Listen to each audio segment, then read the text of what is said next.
Nathan Cole looked back once, just once, at the end of the driveway, where the concrete met the sidewalk and the sidewalk became the rest of his life. He turned his head and looked at the house, the yellow porch light, still on even though it was 7 in the morning, and light was everywhere. The curtain in the front window moving slightly the way it moved when someone had just stepped back from it. The mailbox with the dent on the left side from the time he had backed the truck out too fast in 2019 and never gotten around to fixing it. He looked for exactly 3 seconds. Then he picked up his bag, turned forward, and walked to the car. He did not look back again. Nathan Cole was 44 years old and had spent 21 of those years in a house in Memphis, Tennessee that he and his wife, Karen, had bought when they were young enough to believe that the size of a dream was determined entirely by how badly you wanted it. The house had been too big for them then, and just right by the time their daughter Lily was born, and just right still through all the years of homework at the kitchen table and soccer practices and the particular chaos of a home where a child is growing up inside it. And then Lily had gone to college in Boston 4 years ago, and the house had become just right for 2 people who had slowly, quietly, over more years than Nathan wanted to count, become the wrong 2 people for each other. This was not a story of cruelty. That was the thing Nathan had struggled to explain to the few people he had told. The ones who expected a villain, who expected betrayal or anger or some dramatic fracture they could point to and say, "There, that's where it broke." There was no there. There was just the slow accumulation of 2 people growing in directions that no longer intersected, like trees that start from the same soil and spend decades reaching toward a different light. Karen was not a bad person. Nathan was not a bad person. They had loved each other genuinely, had built something real together, had raised a daughter who was kind and curious and capable in ways that made Nathan's chest tight with pride every time he thought about her. They had simply, over time, become people who made each other smaller.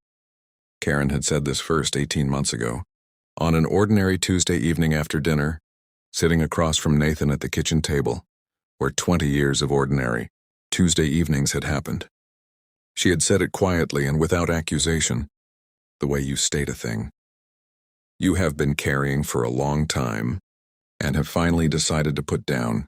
Nathan had sat with it for a moment and then said, "I know."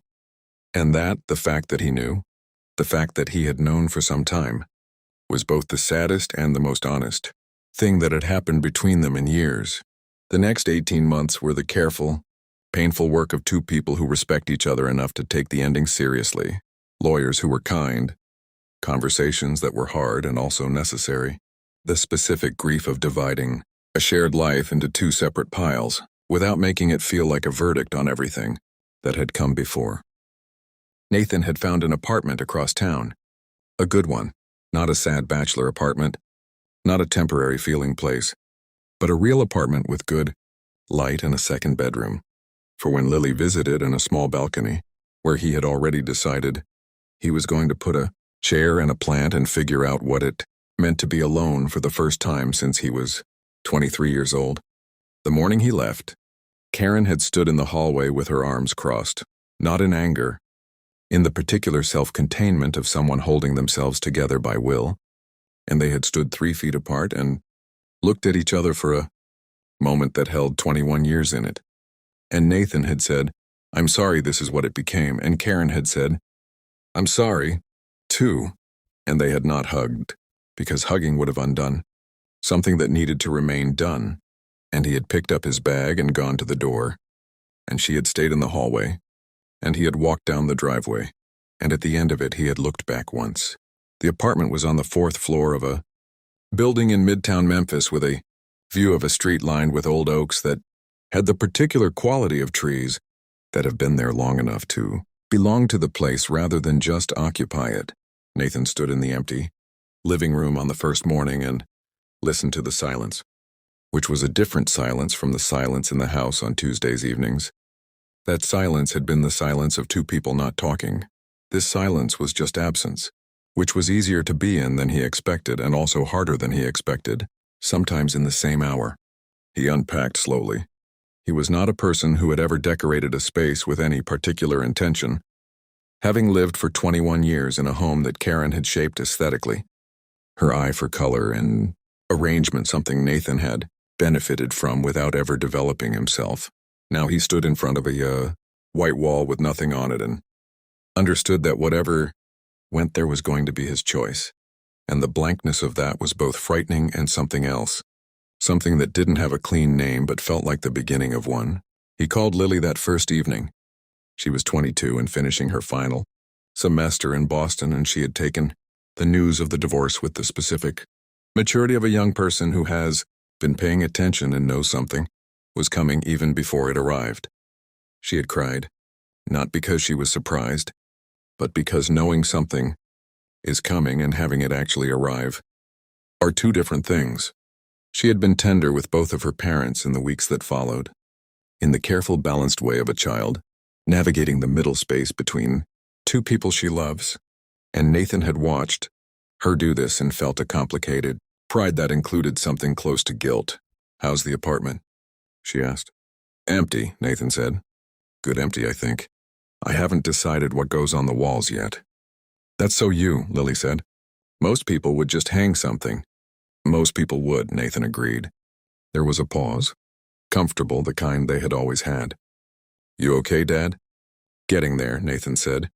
And then, because Lily deserved the more honest version, "Some hours better than others. But I'm okay. I promise. I'm coming home in May," she said. "When school's done. I'll sleep on whatever you have."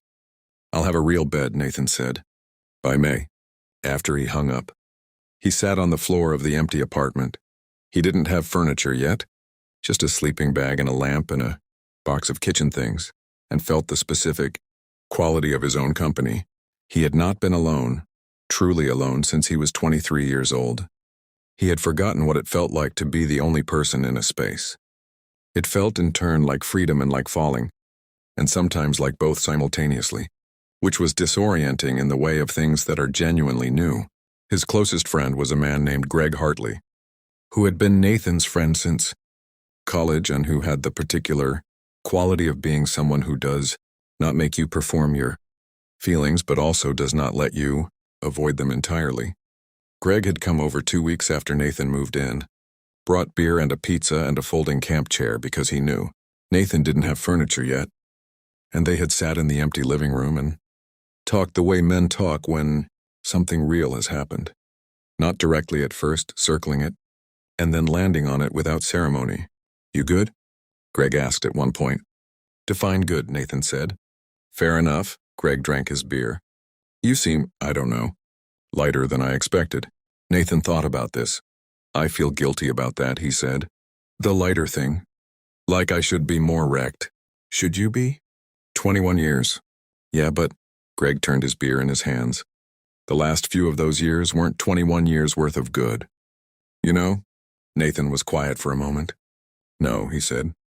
"They weren't. So maybe lighter is honest." Nathan nodded slowly. "Then I looked back at the house when I was leaving." Greg waited. "Just once. And then I kept walking." Nathan paused. "I keep thinking about that. About how I only looked back once. Whether that means something." "What do you think it means?" "I think it means I knew that if I looked more than once, I wouldn't be able to keep going." He was quiet for a moment. "And I also think it means that once was enough. That I looked enough to honor it and then I had to go." Greg didn't say anything for a moment. Then he said, "That sounds right to me." They finished the pizza and talked about other things. And when Greg left, Nathan stood on the balcony, no chair yet, just standing, and looked at the oak trees in the dark and thought about forward motion and what it costs and what it makes possible. He started running in March, not because of a resolution or a plan, but because he woke up one morning at 5:30 with the particular restlessness of someone whose body is trying to metabolize something the mind hasn't finished processing. And he had put on shoes and gone outside and run for 20 minutes without stopping, which was significant because Nathan Cole had not run voluntarily since high school. He came back to the apartment, breathing hard, and stood in the kitchen, drinking water, and felt something that was close To not happiness exactly, but aliveness, a sense of being present in his own body in a way that the careful management of the last 18 months had not allowed for. He ran the next morning, and the one after that. By April, he was running 5 mornings a week, through the midtown streets in the early light, past the old oaks and the sleeping houses, and the occasional other person up, early for their own reasons. He was not fast. He was not training for anything.